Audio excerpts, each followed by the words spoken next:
Welcome to Real Learning Center. From a couple of sessions, we have been studying about numbers. The topics we have discussed is listed here. We have discussed about positive numbers and negative numbers. We have discussed about the concept of partition of numbers and how to use that while performing our addition or subtraction, multiplication. And then we saw about factors and multiples, how there are factors for given numbers and how there are multiples, and the concept of common factors, common multiples, highest common factor, least common multiple. We have seen all that. And then we also saw the interesting concept of prime numbers. And after studying about prime numbers, we saw what you call as prime factorization, how any given number is either prime number or product of prime numbers. We have seen all that.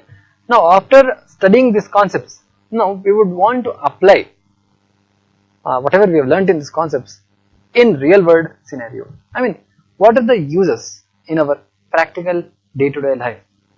Whatever concepts you have learnt, we want to see how we can apply them in our real world scenario.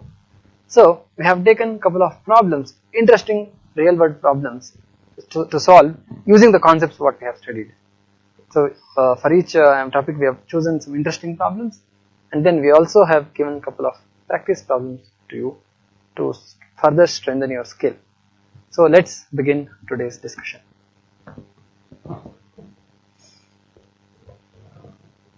So now to start with, we'll start with the first problem. So we want to see whether the given number 3024, whether the given number is a perfect square or not. Okay, that's first task. Then the task is, okay, if it is not a perfect square, then what is the least number I have to multiply it? The given number 3024 has to be multiplied with the least number such that the resultant product is a perfect square. And then after doing that, I have to find out the square root. So we have this problem of checking whether a given number is a perfect square or finding the square roots. Quite frequently we come across while doing various calculations. So we want to use the concept what you have learned to ascertain whether the given number is a perfect square or not. Now how to go about doing this problem? If you recall what we have learned in our previous sessions, one of the sessions we learned the concept of prime factorization and how to use that prime factorization to calculate square roots. We have found, we have studied that. So let us apply that concept here. So now the number 3024, we have this number. Now we have already seen how to factorize it by performing repeated division starting from the first prime number, that is 2. Yeah, it's perfectly divisible by 2. So we have got 1, 5, 1, 2. Now again this is even number, so perfectly divisible by 2. Continue. 2 7s are 14, 5 are 2 6. Again this is an even number. Continue.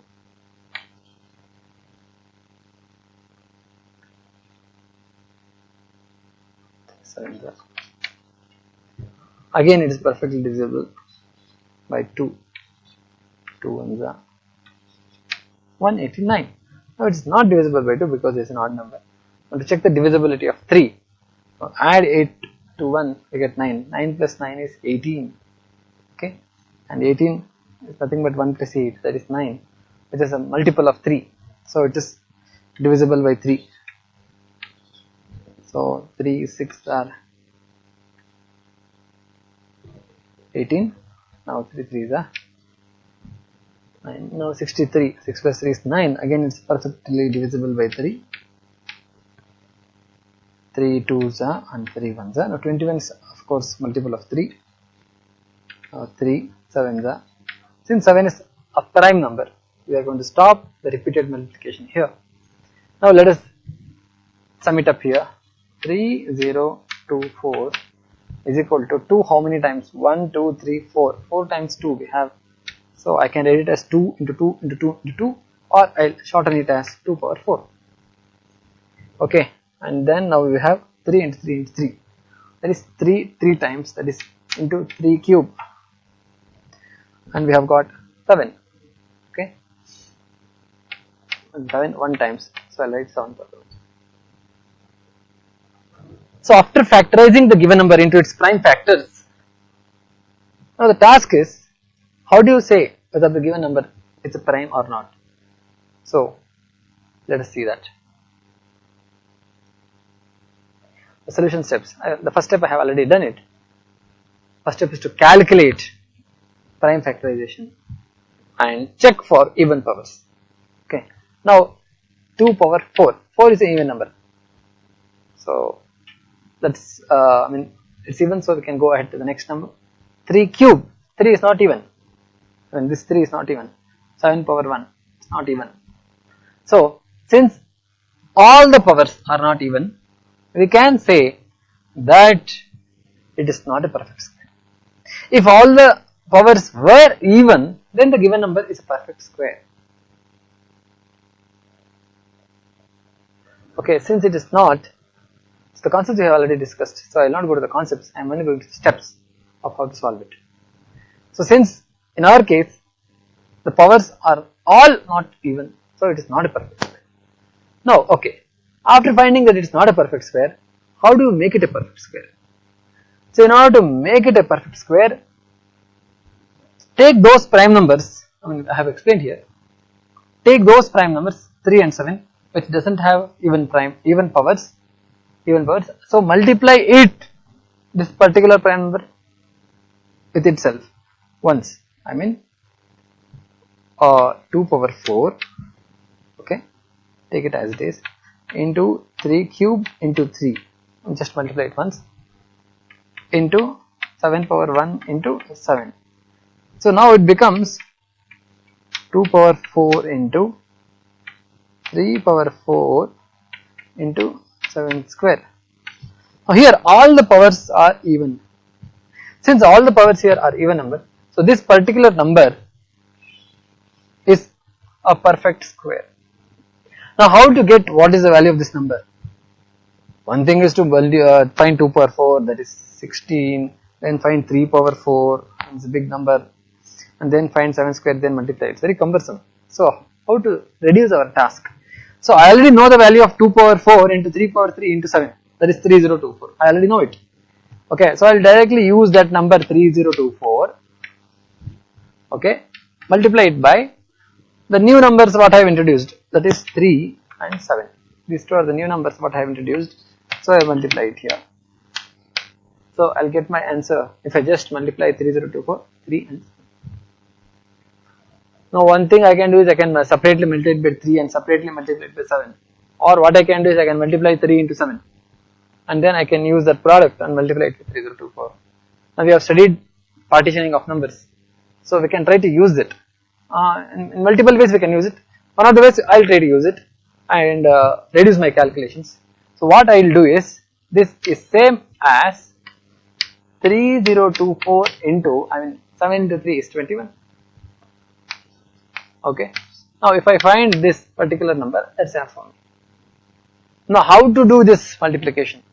21 appears to be a very big number. So what I can do is, I will write it here. I am going to do 3024 into 20, I will write as 20 plus 1, which is same as 3024 into 20 plus 3024 into 1, that is 3024. So if I do this much, that's enough. Now how to multiply it by 20? If I multiply it by 2 and then add a 0, add means write a 0 towards its right side, that's enough. Now multiply it by 2, I can do it very easily. 2 3s are 6, okay, and 2 0s are 0, 2 4s are 4, 2 4s are 8, and add a 0. Add means not add, write a 0. And then to it add 3024. Okay, so what will I get now? 4 0 1 5 63,504.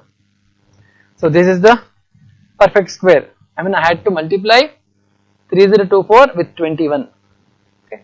So that number, the question was, so the number we had to find, I mean the number which is the least number which has to be multiplied to 3024. That number is 7 into 3. That is 21. So we got the answer. And then that number, the perfect square number, that is 63,504.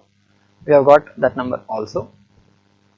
And the other task is finding the square root. Now how do you find the square root?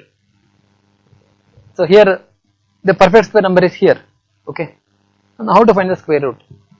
Half the power. Okay. Square root. So I'll use a symbol of square root. Square root of 63,504 is same as, now instead of 2 power 4 I'll write 2 power 2.